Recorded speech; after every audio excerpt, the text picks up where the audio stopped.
everybody, it's Gail from Gail's Bookish Things. I thought it might be fun to take a look at how you can use zipper pouches or similar items to store your ephemera or crafting supplies or journaling supplies. So for Vlogtober 6, that's what we're going to do. Let's take a quick peek. This is just a vinyl like cash pouch thing, I think is where I originally got this. I think we kept some money on hand in the house a long time ago.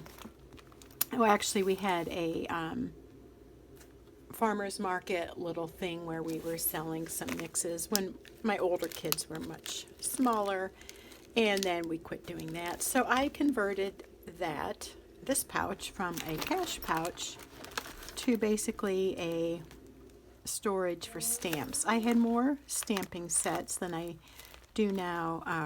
Here's this little one I put in there. I like to use that on my junk journals. But anyway, I pared down my stash or supply of cling stamps because I just wasn't using them all. I've mentioned before I enjoy using these, but they do take a little bit more work. You have to put them on your acrylic block, you have to ink them, you stamp them, you clean them, you put them away.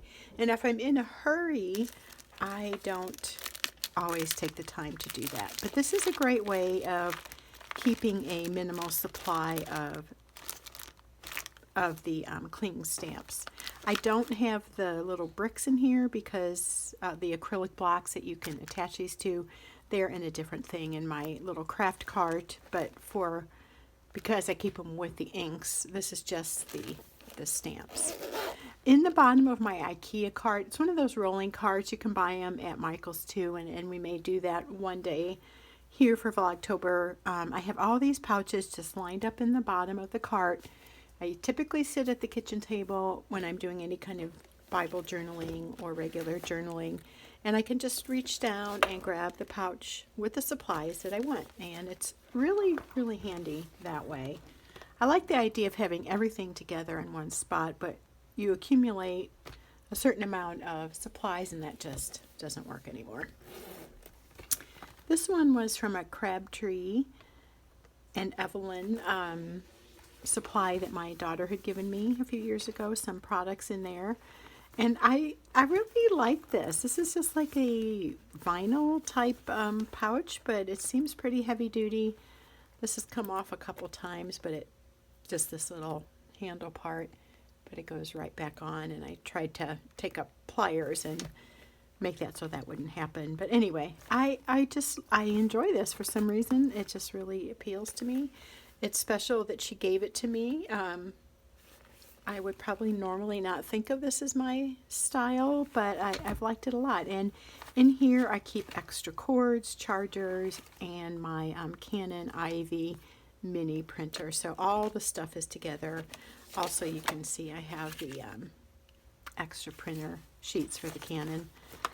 It's a little bit of a tight fit sometimes that this kind of bulges, but I like having all those cords and things stuck in there together.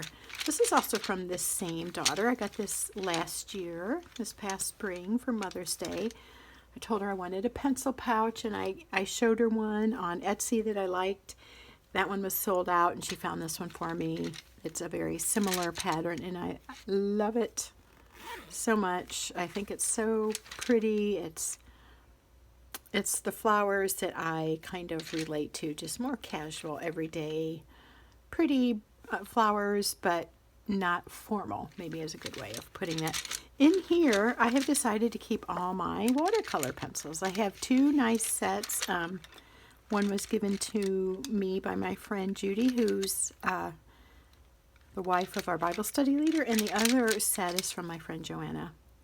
And again, these are a thing that I don't reach for every day. I usually grab water-based things or the inky things when I have a little more time to journal. But when I do, I have so much fun dipping those or wetting the page and drawing with those. So I love how this feels in these, and it's a perfect fit for those two sets. This was a Christmas present that we won at a family gathering.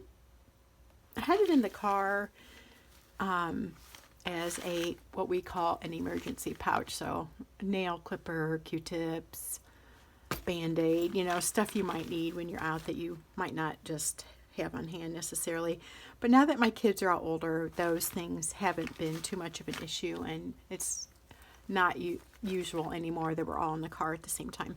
The funny thing is, we used to have a big blue Ford van. I want to say it was a 15-passenger. It kind of reminds me of that. But I like this, and I like this fabric. It's sort of like, I guess it feels sort of like a canvas to me.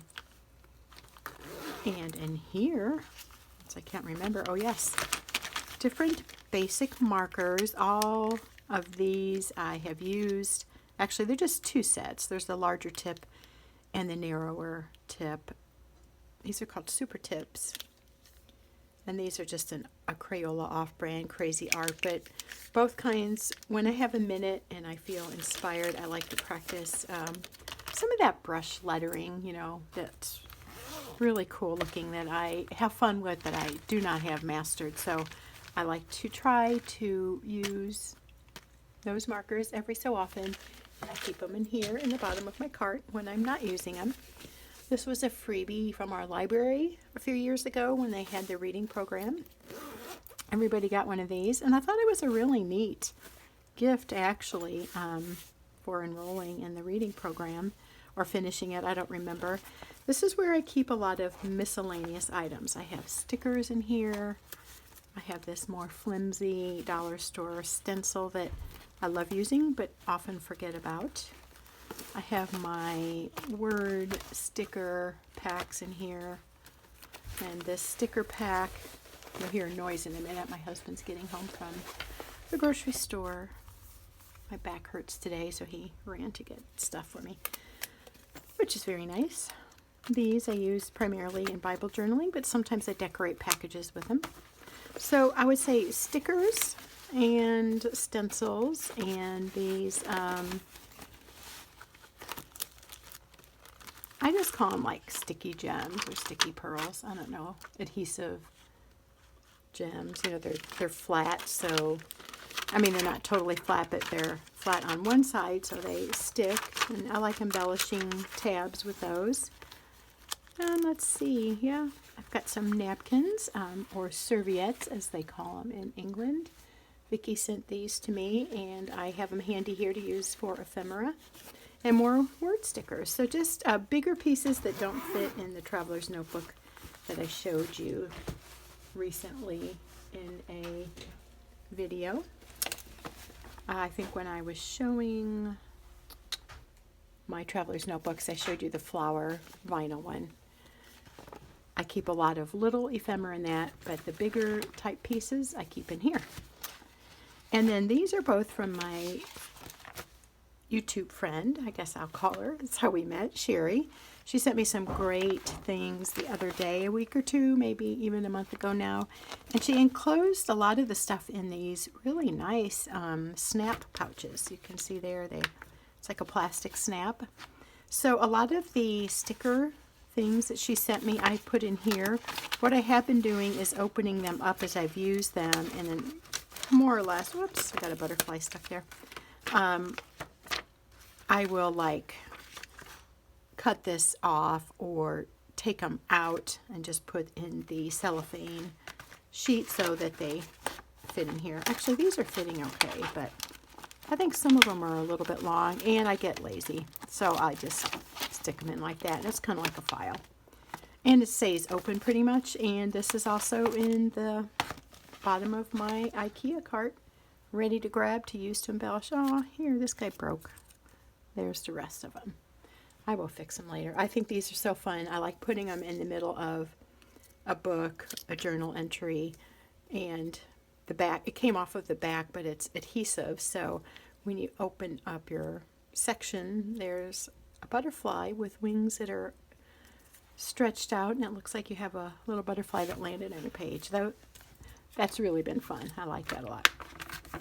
So with this other pouch that Sherry sent items in, I have converted that into my little pouch for printables. And now that we have a cordless printer, it's so easy to print stuff from Etsy or other vendors like Faith Heirlooms. Some of these are on paper, some are on sticker paper. My friend Debbie print those off for me, but this is just a nice handy way of storing these on the sheets. At first I was going to cut them all up and put them in like one of these pouches, possibly this pouch or my traveler's notebook that I use for Ephemera. And then I thought, you know what, I will keep better track of it having it on the sheets. So this is the perfect size because it's like the standard paper size, and I keep this on the top of my cart because it won't fit well underneath the way I have it set up. And I just want to show you these real quick. I just printed these recently, more fall themed. I've just gone all out with fall, and as I mentioned before, it's my favorite season, so I'm allowing myself to enjoy this time of year and buy the things that will be fun for me to add to my various journaling endeavors for the month. And I'll just stick those in now and hopefully not forget to use them. So there you go. There is a bunch of ideas here for you to use your own pouches with. If you have some and you're getting ready to put them in a giveaway or your resale boxes like I have constantly going, think twice.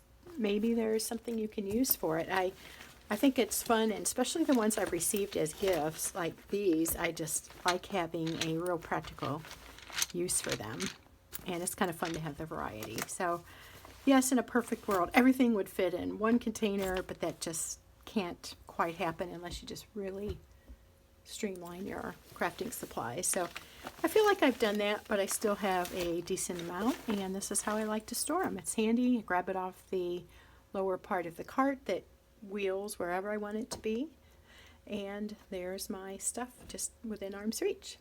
Hope that's helpful. Hope that's kind of fun for you to see, and if you're like me, you like kind of organizing your stuff by what it is. So I like having the different containers for the different types of products I use quite a bit of. Alrighty, hope you're having a great day, and we will see you soon. Bye.